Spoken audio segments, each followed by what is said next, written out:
Assalamualaikum warahmatullahi wabarakatuh. Perkenalkan, nama saya Ismail Adi Adaha dari kelas 1B Program Studi Sistem Informasi. Kalian tahu nggak sih kualitas yang harus dimiliki oleh seorang pemimpin? Apakah dia harus menjadi sosok manusia yang ditakuti banyak orang?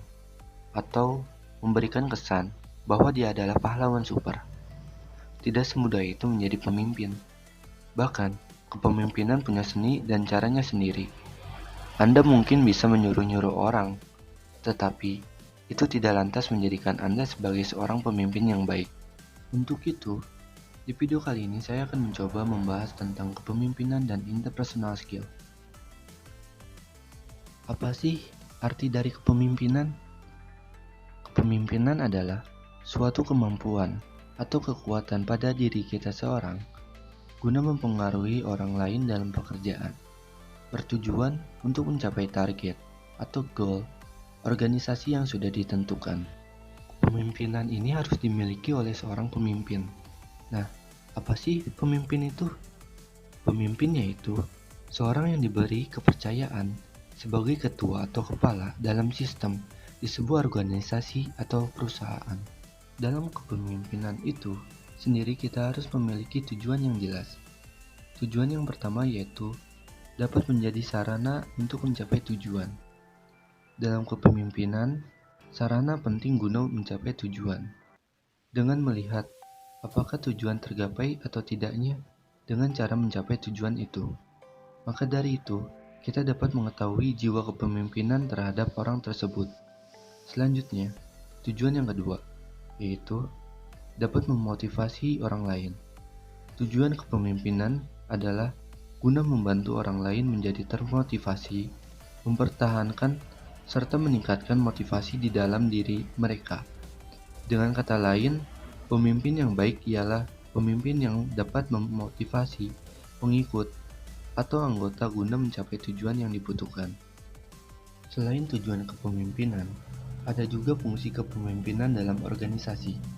Apa saja sih fungsi kepemimpinan itu? Menurut Hamdani Nanawi, fungsi kepemimpinan dibagi menjadi 5 fungsi. Fungsi yang pertama yaitu fungsi instruktif. Fungsi ini menempatkan pemimpin sebagai pengambil keputusan dan pemberi tugas terhadap para bawahannya. Sementara itu, para bawahannya bertugas untuk menjalankan segala instruksi yang diperintahkan oleh para pemimpin. Fungsi yang kedua yaitu fungsi konsultatif. Berbeda dengan fungsi instruktif, fungsi konsultatif sifatnya dua arah. Bawahan dapat berkonsultasi pada pemimpin untuk mencari jalan terbaik untuk mencapai tujuan bersama. Pemimpin diharapkan cukup bijak dan mempunyai pengetahuan terkait hal yang sedang dikerjakan supaya bisa mengarahkan bawahannya dengan baik. Fungsi yang ketiga yaitu fungsi partisipasi. Dalam fungsi ini, pemimpin mampu mengaktifkan partisipasi para pesertanya, sehingga mereka juga turut berpartisipasi dan berinisiatif dalam suatu proyek. Para bawahannya tidak hanya sekadar menjalankan perintah saja. Fungsi yang keempat yaitu fungsi delegasi. Dalam fungsi delegasi, pemimpin mampu untuk mendelegasikan suatu wewenang kepada orang lain yang memang sesuai dengan tugas tersebut.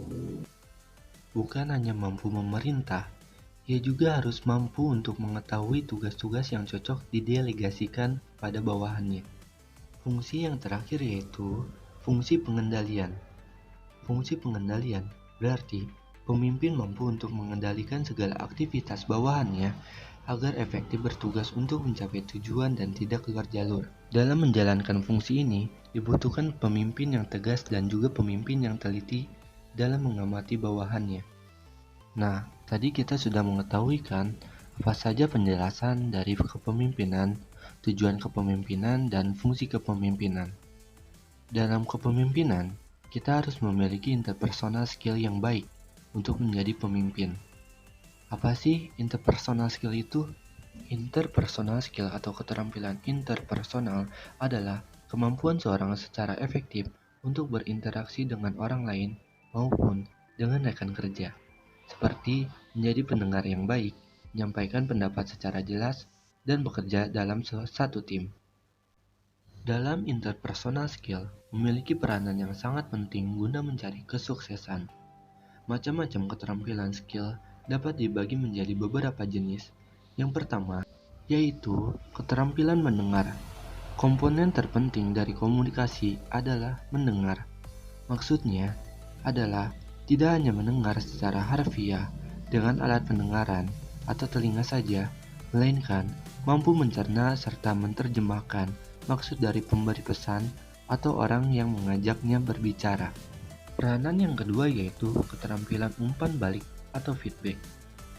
Umpan balik merupakan suatu interpersonal skill dalam bentuk keterampilan seseorang untuk memahami segala dampak atas perilaku terhadap diri sendiri dan orang lain.